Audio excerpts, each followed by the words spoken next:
పురంధరేశ్వరి గారిని ఒకసారి మన మోడీ గారిని కలిసి అడగమనండి.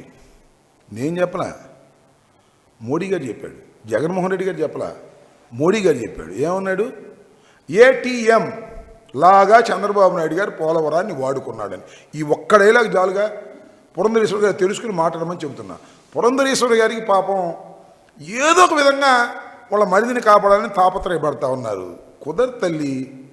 ఏదో స్వామి చెప్తారు, అక్క ఆరాటమే కానీ బావ బతకడని, వదిన ఆరాటమే కానీ మరిది బతకడమ్మా. ప్లీజ్ తెలుసుకో.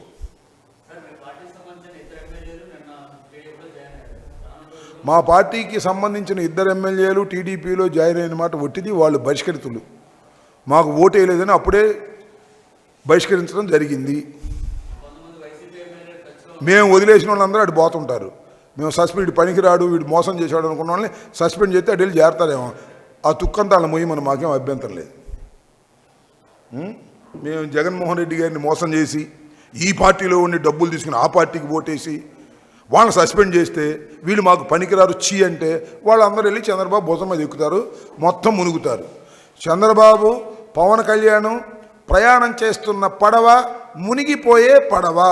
ఆ పడవ ఎవడెక్కినా శ్రీమద్ రమారమణ గోవిందే, శంకరగిరి మాన్యాలే.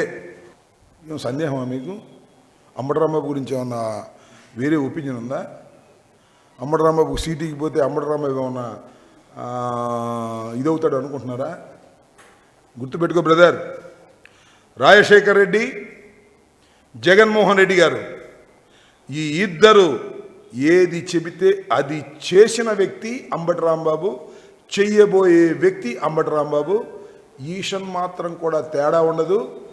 జగన్మోహన్ రెడ్డి గారి నిర్ణయాన్ని శిరస వహించి ముందుకు వెళ్ళే మొదటి వ్యక్తి అంబటి రాంబాబు. నోట్ చేసుకో, తేడా వస్తే మళ్ళీ అడుగు.